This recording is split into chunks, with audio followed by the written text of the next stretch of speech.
Direct contact with professional artists and their work can provide a powerful stimulus for children's creativity and learning.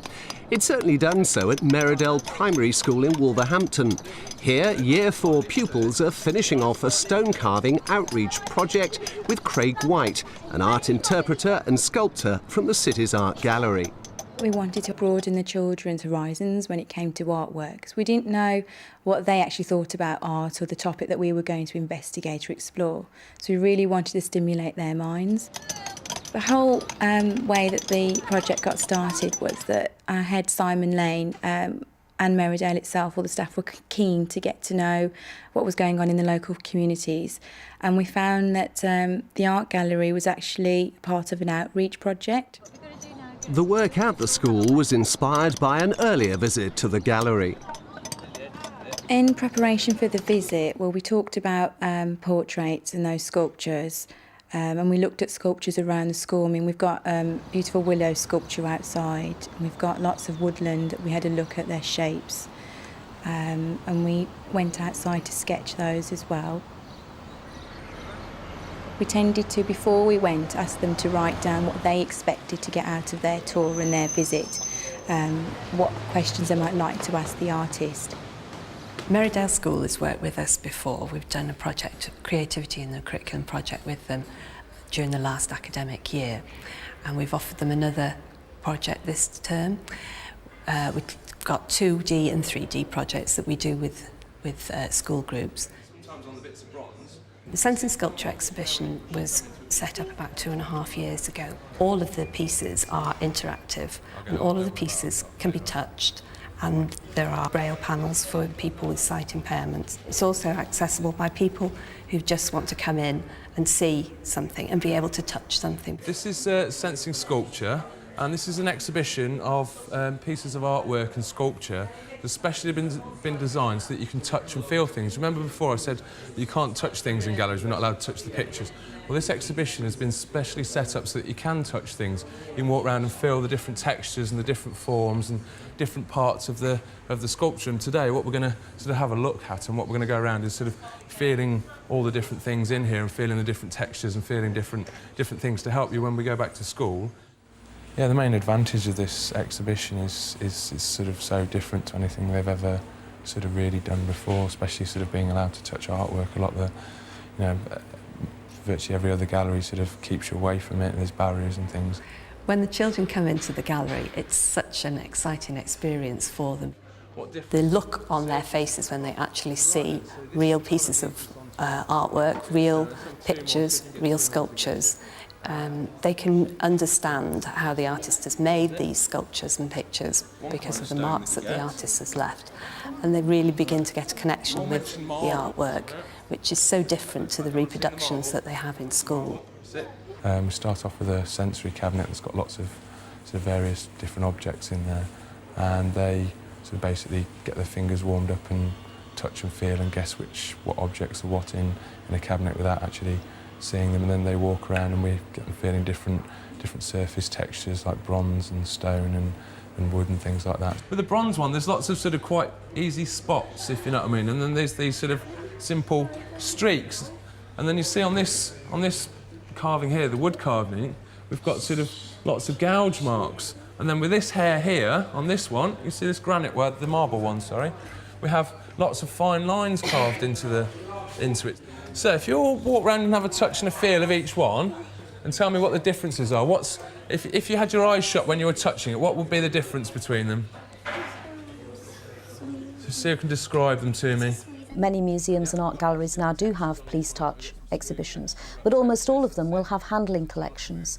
I think the experience of being able to literally touch the past or touch something that a creative artist has made really gives them a feeling and understanding of the process that they just don't have when they're reading about it or listening to people telling them about it. We have students from all different key stages coming in and working with us in the gallery. So guided tours can be adapted so that we're working with Key Stage 1 children and talking to them at their level. We also get students from Key Stage 3 and 4 coming in quite regularly to see what's on in the gallery. and the teachers plan this into their schemes of work, so each year it will be a regular feature that they come along to the gallery. So this room's been set up because we've got lots of bags with different smells, and there's lots of sounds that are triggered off by some little sort of laser beam things down here. So we'll have lots of different sort of things, and that's to sort of wake up your other senses.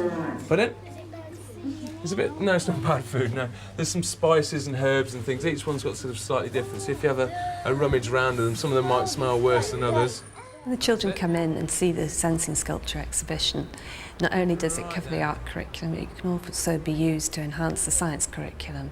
When you're looking at different materials and how these materials can be scrunched and twisted and changed, the exhibits that we have here are really inspirational for the children to be able to see how different natural materials and man-made materials can be adapted.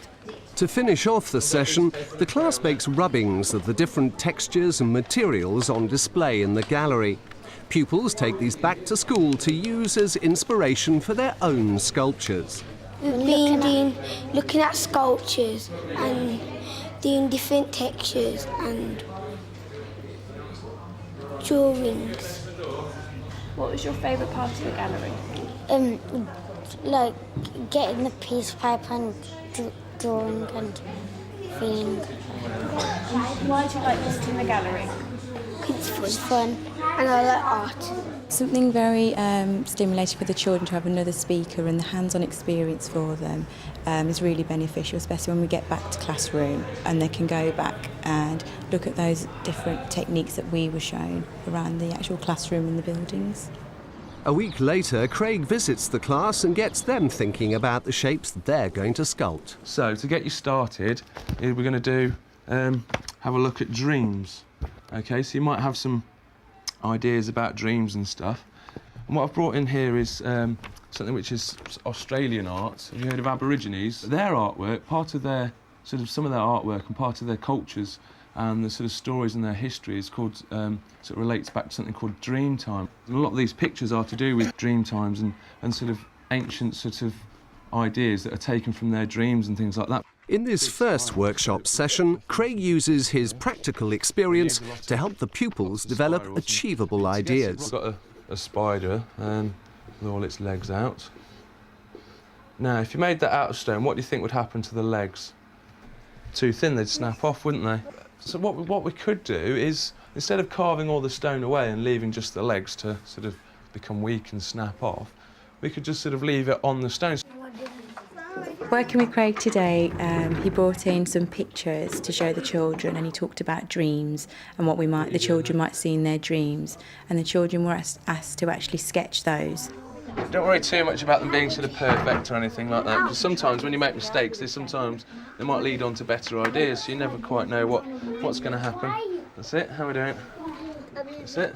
So draw me some pictures of things. The way that we've actually fitted in the workshops is that they take place every afternoon for about 6 weeks. With the timetable, it didn't really make a drastic change because we already have a session of art. It just means maybe moving one subject a bit earlier on in the week. It hasn't really interfered with our timetable at all. All these ones are tennis ball, got a fiery tennis ball, and this one's a chef. This one's 50 cents with a dollar sign. The project seems to have really helped build the children's confidence, particularly the EAL students. We found that having a few children with English as a second language, the art allowed them to express themselves better. It was nothing that was either right or wrong. It was their own beliefs and their own interests that they were showing. Which of your designs are you going to use? The flower. Why have you chosen the flower? Because I like flowers so much. So you've all got some quite nice pictures and you've got some nice ideas come out. So what you need to think about now is what your final design is going to be. Who thinks they're sort of got their finished designs? Okay, I'll come around and see each one of you very quickly. We've got a cat, haven't we? Yeah. So where do cats live? They... I think they have a mat. Yeah. So maybe if we draw the mat in there as well, you can draw the cat lying down so then we haven't got the legs sticking out maybe. How about that? it's fairly important they get all the design right and it all sort of fits into not easily breakable and things like that, so making sure they've got a good idea of what the design's going to look like and a good idea of what they're really doing. You've all done really well. They're all pretty much finished. There's just little bits I'm going to have to go around and just sort of make sure that you've all got a good idea of what we're doing as we're starting. But next week we should be ready to get started and you can all get your hands on. 6 weeks into the project, pupils have reached the finishing stages of their sculptures, with the practical element being particularly appreciated. Over the past few weeks with Craig, they've actually done their sketching. They've drawn it onto their A3 paper, cut it out, put it onto the blocks, and then they've started to chisel away at it using a hammer and chisel. By doing a practical hands-on follow-up exercise, the children really were gaining an understanding of the creative process that they would not otherwise have had. So they were actually trying out every stage of it for themselves and understanding in a real way, I think, just how difficult and complex a process this is and how much time and patience it requires. I think we also saw them having enormous fun. The art gallery visit was really beneficial to the children, for them to see the actual sculptures in front of them, talk about them and touch them, and it provided a good basis for them to start their actual blocks. You get it. That's it. Get your hand around it, nice tight grip on it. Both hands on, nice tight grip. That hand as well, get that one nice. That's it. My sculpture is a man's face. Wayne's sculpture was coming along really well. He stuck with a simple design, but it's come out really effective. He's come out with his features of the face really well. Today he was actually just filing it all off, and it's a really nice, smooth, freestanding shape now. I've been working on the side to make it flat and smooth so that I can make the head to make it a bit more stand out. I've been making a chef like with his hat and pointy hat. The chisel and the hammer are for cutting off the edges and the file is for smoothing the sides. So you've got to just chisel all the way around? I have to say that some children have progressed really, really well with it, more so than they would say in their curricular subjects like numeracy, literacy or science. They've really found it a lot easier to go ahead with the practical work because they're seeing what they're doing and they've used their own initiative to carry on with it, a lot of the time without much prompting as well.